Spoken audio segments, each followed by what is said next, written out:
intambara yo kuri YouTube iraturambiye kubera ko ntacyo bakora, nta kazi bafite, birirwa bandika gusa. Ariko ni ibicucu ku buryo inkuru bandika bakwiye kuba babona ko nta munyarwanda uzemera ngo bamuroze, ngo leta yamuroze. N'uwarwaye bisanzwe ngo leta yamuroze, ejo ngo yapfuye, ubeshye umuntu uko yapfuye kandi ahari, ejo se azaboneka uzavuga iki? Urabona ukuntu ari ibicucu. Agerayo agumana n'umutwe ngo witwa Gumino, bigeraho birananirana, ageze aho aribeshya cyangwa se arabeshywa ngo nibava Minembwe bakagenda. Yaramaze kugeza abantu 200. Abasirikare barazamuka bava Minembwe. Muzi ariko kuva Minembwe icyo bisaba, kuva Minembwe ukaza iriya plateau yose ukayigeza Mwenga, ukayigeza Warungu, ukambuka Kahuzi Byega, ukambuka za Karehe, ukageza Ngungu na Numbi, ukamanuka za Kinyana za Rubaye, ukamanuka ukarinda ugera Ntuza, ukarinda ugera Masisi. Bageze Masisi basanga ingabo za FARDC zirabateze, zirabarasa. Ndibaza ko uwacitse ku icumu ntazasubira ku rugamba. Twumva ko yararashwe ngo isasu n'ubu riracyahagamye hano ku Rutirigongo.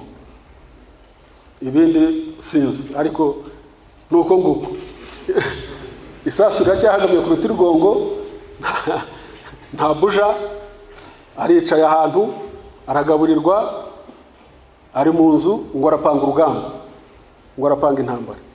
Icyambere, Kayumba azi neza ko atashobora na gato kurwana na RDF. Ariko mbere yuko mvuga kuri ku mutwe witwa RNC, reka mbanze mvuge kuri Kayumba Nyamwasa. Mwumva Kayumba Nyamwasa ni iki? Kayumba Nyamwasa, niba hari umuntu w'umuhemu ubaho, ubuhemu murabuzi? Niba hari umuntu w'umuhemu ubaho watangaho urugero rw'ubuhemu, ni Kayumba Nyamwasa. Kubera ko Kayumba Nyamwasa icyo yabaye cyo mu ngabo za RPA yarakigizwe, ntabwo yakigize. Nta n'igitangaza yakoze mu ngabo za RPA n'urugamba rwo kubohora igihugu cyacu yavuga na kimwe ati nakoze aka kantu aha naha ku buryo nagahemberwa. Nta na kimwe afite yavuga, ahubwo yagiriwe neza igihe cyose. Hari ukuntu umuntu agira amahirwe mu bihe bitandukanye bitewe n'ibihe uko biteye, akagira amahirwe akagendera ku bandi, agahabwa, akagirwa icyo ari cyo. Ariko iyo ari umunyabwenge buke, iyo ari umuhemu mu buzima bwe, iyo nta burere agira, iyo ari umunyamusozi, ibyo byose abipfusha ubusa. Kayumba ni umuhemu. Reka mbatangire jewe uko muzi. Kayumba ajya kujya mu gisirikare cya Uganda, kinyeshyamba za Uganda za Museveni 85 nige wamujyanye. Twariganaga muri universite, ari imbere yanjye imyaka 2. Jewe njya mu ishyamba nkora training, muza guhabwa mission yo kugaruka kugira ibyo nkora mu mujyi wa Kampala, akazi ka gisirikare murakazi. Ngarutse kubera ko Kayumba nari muzi n'abandi twiganaga nk'umunyarwanda,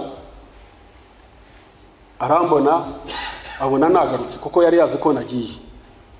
Ubwo Kayumba we yari yaramaze gushaka ibipapuro byo kuzajya gukora muri Afrique du Sud. Afrique du Sud icyo gihe bwari ubutegetsi bwa Apartheid bw'abazungu. Niho yashakaga kujya gukora, yabonye n'impapuro ashaka kugenda. Abonye ko twagiye mu ishyamba tukagaruka, ati ndacikanywe, ati burya ibi bintu ejo byazavamo ikintu. Ansaba kumutwara. Kayumba namutwara mugeza mu ishyamba kwa Museveni 85. nari nagiyeyo mu mpera z'84. Noneho Kayumba agarutse tumaze kubohora igihugu cya Uganda. Urumva yari private usanzwe nk'abandi, ariko nyina yarangije lisansi ari umuroyi. Icyo gihe buriya imitekerereze y'umuntu itangira kare, yegera abayobozi bakuru, akora shuguri, ibyo bita shuguri mu gisirikare. Baba mukubise kuba administrateur, assistant administrator mu province y'amajyaruguru ya Uganda yitwaga Guru. Ubwo urumva abonye umwanya arashuguritse. Kwa kundi buri gihe umuntu ashakisha ba bantu b'ibitekerezo bafitemo igo n'inyota yo kwihutira kugera ku bintu, abagezeyo. Akigerayo ubwo yari private, mu kanya gato ababonye udufaranga muri Uganda byarashobokaga, aragenda muri J1 agura akagarade ka Suriyetu. Barakaguraga, arakagura. Akaguze ubwo barakabonye. Abandi twarabupfiriye, twagiye kuri za kadeti turahenya, turapfa. Umwaka n'igice dututubikana kuri kadeti, abatanzania baducubuwa batumereye nabi kugira ngo uzabone ka Suriyetu.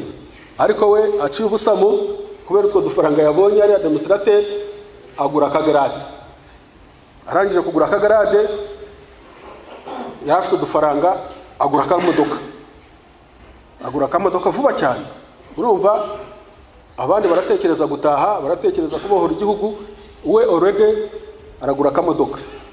Yajya kumanuka Guru, akamanukana insyo za zindi zisya uburo, zisya ibigori, akazikura agapakira ku kamodoka ke, akaza akagurisha. Urumva ubusambo bwatangiye kera cyane. Ubwo abageze igihe cyo gushaka umugore, urumva wafite udufaranga, twebwe turacyari aho turarwana n'igisirikare, ashatse umugore. Ubwo ndabagereraho ubuhemu bwa Kayumba butangirira. Ashatse umugore, umunsi yashatse yakoze ubukwe. Yashakishije uburyo bwose bushoboka ko hagira umusirikare mukuru uza kumuvugira ijambo mu bukwe. Ndibuka ubukwe yabukoreye ahantu hitwa Kitante ku mashuri. Arashakisha, aragerageza, atuma abantu bamwingingira His Excellency Perezida wacu. Icyo gihe ari umusirikare mukuru mu ngabo, ngo aze kumuvugira ijambo mu bukwe. Ariko ni bya bindi byo gushaka ubukuru, byo gushaka ibyubahiro no kwereka abantu. Perezida yaraje, araza amuvugira ijambo mu bukwe. Ntabwo yagombaga kumuvugira ijambo mu bukwe, ntabwo byashobokaga. Nta naho bari bahuriye, ntaho bari baziranye, ntibari barabanye, ntibari baregeranye. His Excellency yari mu batangiye urugamba rwa Uganda mu basirikare 27 Museveni yajyanye nabo mu ishyamba. Kayumba ntaho bari baziranye. Arashugurika, ibintu bye byose mubona ko ari ubusamo. Ubwo ababonye ubusamo, abonye perezida, abonye His Excellency amuvugira ijambo. Ndamwibuka rwose ahagaze imbere amuvugira ijambo umunsi w'ubukwe. Ubundi mu muntu, mu bwitonzi, mu neza, umuntu nk'uwo waguhaye icyo cyubahiro, nawe ineza urayimwitura. Ariko Kayumba ni umuhemu. Ubuhemu bwe butangira icyo gihe. Tugeze Kagitumba, urugamba rutangiye. Kayumba ntabwo yari mu basirikare bakoze igitangaza, ntaho yarwanye Gabiro, ntaho yarwanye Nyagatare, ntaho yarwanye Mimuri, nta muntu n'umwe wamubonye ku rugamba. Ariko ibyo abantu bavuga, yariho hariya mu marashi yanyuza Nyagatare ngo yibinka. Urumva hari akavuyo, murabyumva intambara nayibabwiye uko yari imeze, ko itari yoroshye. Muri ako kavuyo abandi ni inkomere, abandi bararwana bajya imbere, abandi bararaswa bajya muri za parike. Aduya arabirukansa, we ari mu marashi, aragira iki, aririnka. Twumvise ko yibaga inka, barabimbwiye icyo gihe. Kandi ngo akazijyana ahantu hitwa Masaka, akazipakira Masaka. Habagayo umugabo murengezi ngo witwa mwene wabo, yitwa ngo ni mwene wabo ngo inka akazijyanayo. Inkuru yavuzwe iba ariyo. Aho His Excellency aziye mu byumweru 2 bya mbere by'intambara yasanze ibintu bimeze nabi, abantu ntabo. Nubwo tuvuga ko twateye tuvuye mu ngabo n'iki, abantu bafite capacities bari ntabo, ntabari bahari. His Excellency ngira ngo bahura gutyo, aramwibuka ko wenda yamutahibukwe ko yabaga mu majyaruguru ya Uganda, amugira umukuru w'iperereza. Ntabwo nzi uko byagenze, ariko nagiye kumva numva yabaye umukuru w'iperereza. Icyo ngicyo gusa ubwacyo mu bantu bari bahari bandi bose, kuba ari we His Excellency yahisemo akamugira umukuru w'iperereza muri RPA, nabwo bwabyo yakabimushimiye. Afite ubuhemu butangaje. Aba mukuru w'iperereza, ubwo kuba mukuru w'iperereza yari afite privilege abandi bose badafite. Yagombaga kujya aho ashatse, abandi uko barwana bagira gutewe yabagara aho ngaho, nta kintu na kimwe cyamushyiraga muri danger, nta na kimwe.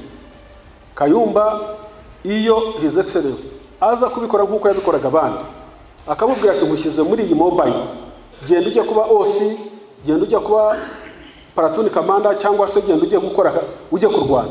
Uwo munsi Kayumba uko muzi yari gutoroka urugamba akagenda, n'ikimenyimenyi mu matariki 25, tariki 25 z'ukwezi kwa 10, nari ahantu hitwa Nyamiyonga, ahantu habaga ranche militaire. Uko ingabo zahungaga niho twese abenshi twahuriye. Kayumba yaraje icyo gihe, ndibuka na General Charles Kayunga yaraje arahansanga. Noneho Kayumba hadusanze, ndi kumwe na Kayunga, mbona Kayumba yakanuye amaso, mbona amaso yamuvuye mu mutwe, mbona afite ubwoba. Noneho mu mvugo yatubwiraga atangira kutubwira ko intambara yananiranye, atangira gusa n'utubwira ngo tube twasubira Uganda duhunge. Ibyo bwanjye yarambajije niba ibipapuro byanjye nkibifite by'amashuri. Nge na Kayumba turarebana turaseka, turamubwira tuti Kayumba, iyi ntambara izarwanwa, tuzayirwana kandi tuzatsinda. Ibi ni ibibazo bisanzwe bihari by'intambara, ntabwo twebwe ushobora gutekereza guhunga. Ariko yabaye nk'utubwira ngo tugende, ngo dusubire inyuma duhunge, twambuke umupaka dusubire Uganda. Icyo kintu ntabwo nzakibagirwa. Yahahamutse ameze nabi. Ubwo bari bataramuha uwo mwanya w'ubukuru bw'iperereza muri RPA. Bamaze kumuha umwanya w'ubukuru bw'iperereza, arashikama, arakomera, abigitangaza. Noneho agira patriotism iruta y'abandi, atangira kwerekana ko ari we ukomeye. Kandi ubwo yari mu nzira zo guhunga, zo gutoroka. 9 kuri Noheli, ku itariki 25, ahantu hitwa Kanyentanga muri Kiyombe, FAR yari yatugabyeho ibitero bikomeye cyane. Abitwa ba Colonel Zungize bazanye za Savent 120, agashyira nka 128, akaducucuma ahantu mu ntoke za Kiyombe aho ngaho. Indege iki FAR tumereye nabi. Hari abasirikare bakuru, burya mbabwira iby'urugamba nihuse, ntabwo nagiye mu madetaye, ni byinshi cyane. Byageze aho abasirikare bamwe bakuru bicara babwira nyakubahwa Perezida wa Repubulika, ari we wari uyoboye urugamba, baramubwira Kayumba ari muri abo ngabo. Baramubwira ngo dusaba Ubugande budutiza ahantu muri Moroto. Moroto ni ku mupaka aho Uganda irangirira mu majyaruguru, ku mupaka wayo na Kenya na Ethiopia ngira na South Sudan. Ngo badutize kidepo muri parike, ngo dusubireyo dukorere organization. Ariko mu by'ukuri yari amayeri, bari bumvaga bashinzwe, yari amayeri yo guhunga urugamba. Kayumba yari mu ba mbere basabye His Excellency ko Uganda yasabwa kudutiza kidepo ku mupaka wayo na South Sudan na Kenya ngo duhungireyo tujye gukora yoga tuzabe tugaruka. Ntawe Kayumba ntiyari kuzagaruka, barabeshya batinyaga urugamba. Aho niho nyakubahwa Perezida wa Repubulika yafatiye icyemezo cyo kudukura aho ngaho atujyana mu Birunga. Nibwo twagiye tujya mu Birunga. Ni nabwo ku itariki ya 23 z'ukwa mbere yagabaga igitero cyo gutera Ruhengeri no gufungura abanyururu hano muri Ruhengeri. Ubwo Kayumba uko intambara yagendaga byaba ari byiza akaba mwiza, byaba bikomeye agahinduka. Twaje kugera 1994 amasezerano yarusha amaze gusinywa. Amasezerano yarusha amaze gusinywa byavugaga ko tugomba kuvanga na FAR. RPA ikavanga 40%, FAR 60%. RPF yari yarabyemeye. Duhindura amagrade kuyakura mu ya gorira ya kinyeshyamba tuyashyira mu ya za leta ya convention. Nyuma bigaragaye ko dushobora kuvanga ingabo. Hari abantu bake bamwe bavugaga ko bo badashobora kuvanga. Of course barabyumvaga ngo nituvanga FAR izadutsinda mu bigo itwice 40% kuri 60% atubazatwica. Abandi ibyo biganiro twarabiganiraga ku Murindi, twarabiganiraga na Alex Kagame. Ndibuka tubiganira na Alex Kagame, twebwe tuvuga tuti nibavanga natwe tuzavanga, afanda hazagwa natwe tuzagwa, tuzajyana nawe. Kayumba yari mu bantu wabonaga bavuga ko badashaka kuvanga, ko ahubwo bareka abantu bamwe bakihitiramo abafite icyo bazakora ntibajye mu gisirikare. Kayumba nibyo byari ibitekerezo bye kimwe n'abandi. Abandi simbavuga kuko bamwe baracyana hari bari mu ngabo, ariko kubera ubwoba abasirikare bandi bo ntacyo byari babwiye, ariko abo bakuru nyuma uko byagendaga ibiganiro by'imishyikirano biza kugaragara ko hari imyanya izatanga. Bavuga ko RPA izafata umwanya wa gendarmerie, igafata n'umwanya wa chef d'état-major wa armée adjoint député, igafata n'umwanya wa député w'abajepe, igafata n'ibindi bigo gutyo sinibuka neza. No muri defense na defense. Noneho muri icyo gihe nibwo His Excellency yatangaga promotions aha abantu amagrade. Kayumba yisanga mu bakoloneli full canon, kandi niwe uza amategeko. Noneho aza kubimenya ko ari we bazagira uwa gendarmerie, ari we FPR izatanga uwa gendarmerie. Cya gitekerezo cyo kuvuga ngo we ntazaza mu gisirikare arongera kivaho asubiraho, kubera ko azi ko agiye kuba chef d'état-major wa gendarmerie. Murumva ko ibyo buri gihe byabaga ari imibare. Ibyo buri gihe yabaga ari imibare. Ikimwaranja ikimugira mukuru akaba ari cyo yihutira. Ibyo ndabyibuka neza, ambaze kubwirwa ko ashobora kuba chef d'état-major wa gendarmerie kuko ari umwanya wa FPR, yarongera arabyimba bigitangaza. Ariko bundi iyo tuvanga gusa bakavuga ngo baramushyira muri batayo Huye, yari kwiruka. Ntabyo ari kujya mu, yari yavuze ko we yajya mu batari buvangwe mu ngabo. So murabyumva ko we nukwireba ntareba abandi. Buriya muri urugamba rwose rwo twarwanye harimo abantu bakeye. Iyo tuvuga ubwitange bwa RPA, gukunda igihugu, kwitanga, ntabwo abantu baritangaga, ariko ntabwo haburamo abikundaga, ntaburagamo ibisambo. Nabo ngabo mubona n'ubundi bari bibigarasha bari hanze. Of course birumvikana Kayumba aje intambara irangiye mu guhagarika genocide yabaye deputy chief of staff wa gendarmerie, sibyo?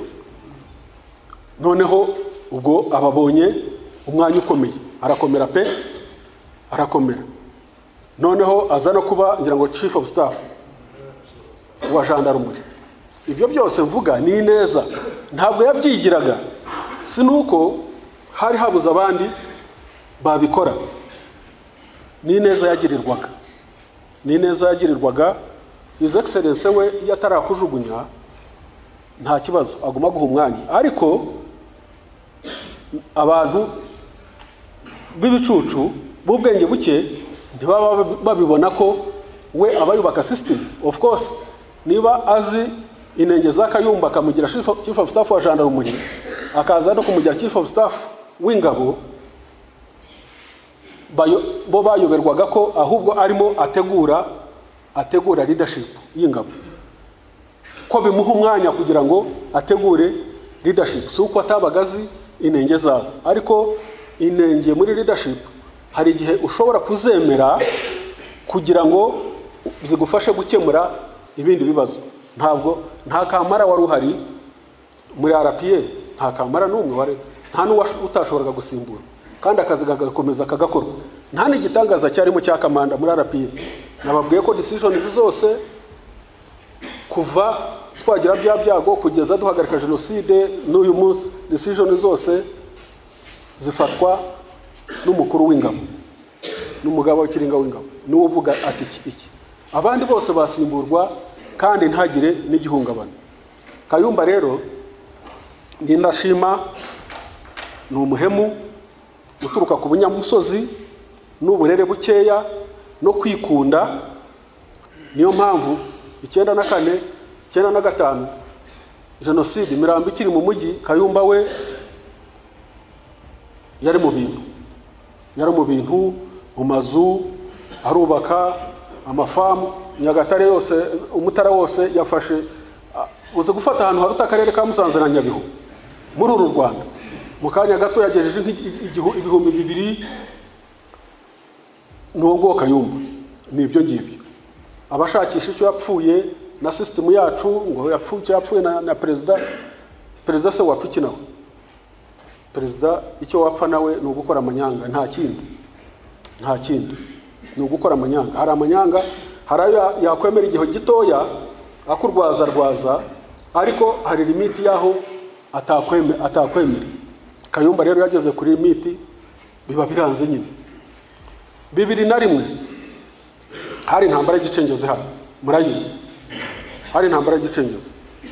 Kayumba ubwo yaratinze urumva ko yaramaze kubona byinshi, yaramaze kubona chief of staff wa gendarmerie, amaze kubona chef d'état major w'ingabo. Ubwo igoye cyangwa se inyota n'ubusambo, igifu cyari kitaruzura, ashaka ibindi. 2001 yipangira kose atabwiye perezida, akoranye n'umuzungukazi wari ushinzwe ububanyi n'amahanga mu Bwongereza. Yipangira kose chef d'état major w'ingabo, yipangira kose. Hari umusirikare wipangira kose, yipangira kose, abifashijwemo n'uwo muzungukazi, abifashijwemo n'igihugu cy'abaturanyi. Dore ko buri munsi nageze aho mba deputy we, mbajuwe deputy chief of staff. Buri munsi akambwira ko yavuganye na perezida w'igihugu cy'igituranyi. Nambaza, ariko uzi kuri chief of staff w'ingabo z'igihugu, wowe ushobora kuvugana na perezida w'ikindi gihugu uri chief of staff w'ingabo z'igihugu? Kamanda ni chief wa hari, ukamucaho ukavugana na commander chief w'ingabo z'ikindi gihugu mukavugana? Ati biba bizwi. Urumva uyu muntu ari mukuru akakubwira ati biba bizwi, ubwo uhita wumva ko nyine hari icyo babiziho. Nticeceke, ariko nkabona ko bitari proper, bitari byo kuba umukuru w'ingabo z'igihugu cy'u Rwanda yavugana n'umuperezida w'ikindi gihugu cy'igituranyi, noneho utazi n'ibyo bavuganye. Ariko nyine akatubeshya ati ni ibintu byari bizwi. Ubwo urumva ko hari icyo yashakaga. Icyo gihe agiye 2001 agiye kujya muri iyo kosi, yashugurikanye n'uwo muzungukazi ubanye n'amahanga. Je nari hano mu majyaruguru muri aka karere, muri ubu burere, Rubavu, Nyabihu, Musanze, Ndwana n'Abacengezi. Ari nabwo twabarangije bwa nyuma dufata ababemera n'abandi bose. Kayumba ari muri leta major arampamagara ati ngwino usigare mu biro, ati ngwino usigare mu biro, ati kuko jewe ejo nzagenda njya kwiga. Bazajya kwiga. Ntariko se Kayumba, ntubu koko usize igihugu cyatewe uri chef de l'état major ugiye kwiga, ibyo ujya kwiga ni biki?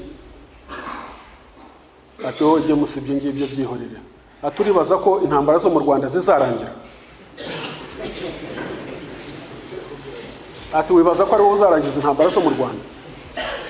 Ambwira gutyo, ndambwira ntoke ibyo ari byo byose je ntabwo ndi buze muri leta major ushaka usigira, jewe ndaguma hano Ndwana n'Abacengezi. Yafashe inzira aragenda agera mu Bwongereza. Ibyo yakoze mu Bwongereza, inama yakoreraga mu Bufaransa, abavaga mu gihugu cy'abaturanyi bajya kumureba bagakorana inama, ibyo byose byaganishaga aho we yari amaze kugera.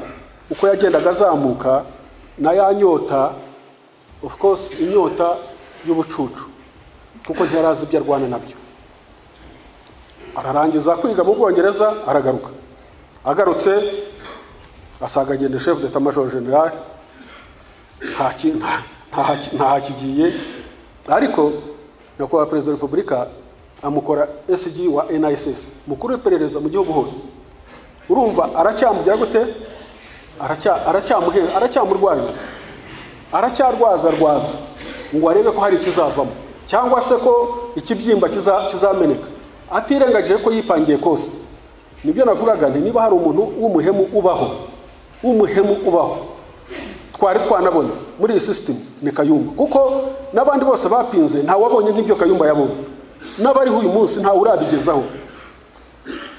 Agezaho ubwa NSS abuvaho abambasaderi mu Buhinde. Ubwo kuba ambasaderi mu Buhinde kubwe yarageze ahangaha akajya kuba ambasaderi, ubwo we ni nkaho yarakajwe, yivumbuye ibintu byacitse, yasuzuguritse se ubundi icyo yagezeho Kayumba yakoze muri izi ntambara niki.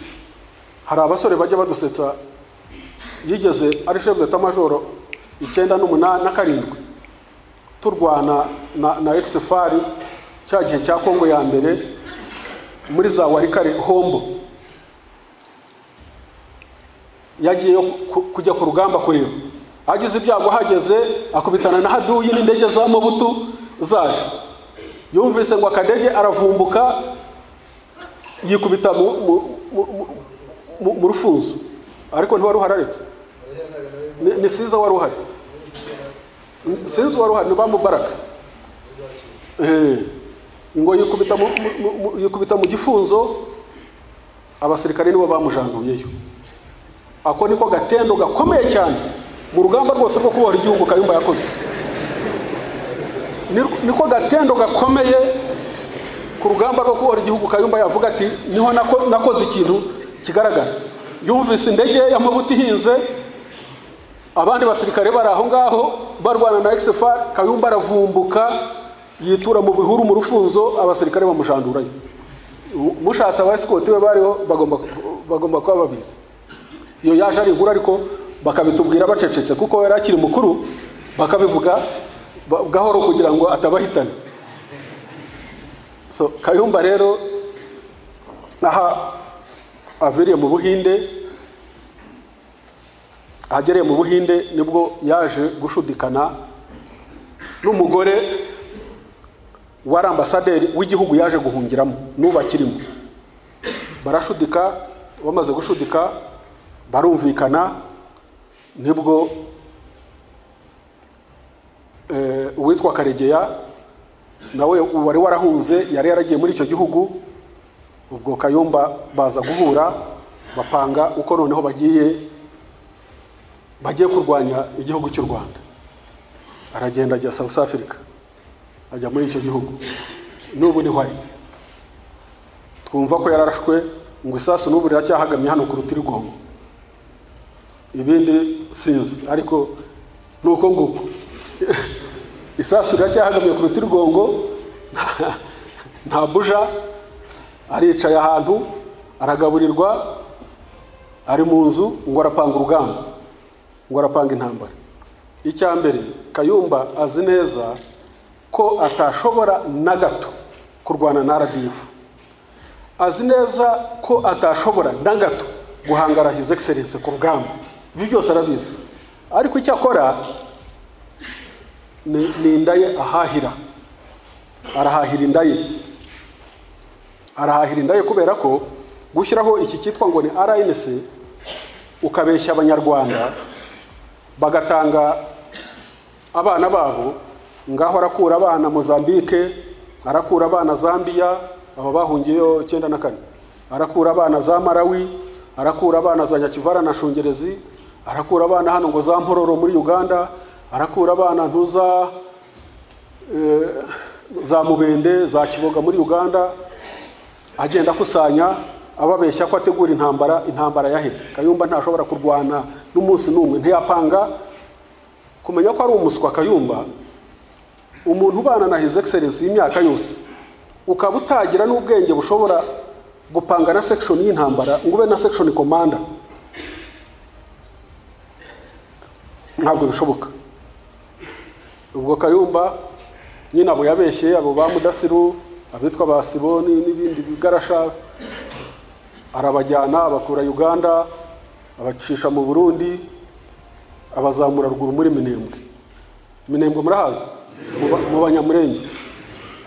Agerayo agumana n'umutwe ngo witwa Gumino, bigeraho birananirana, ageze aho aribeshya cyangwa se arabeshywa ngo nibava Minembwe bakagenda, yaramaze kugeza abantu 200.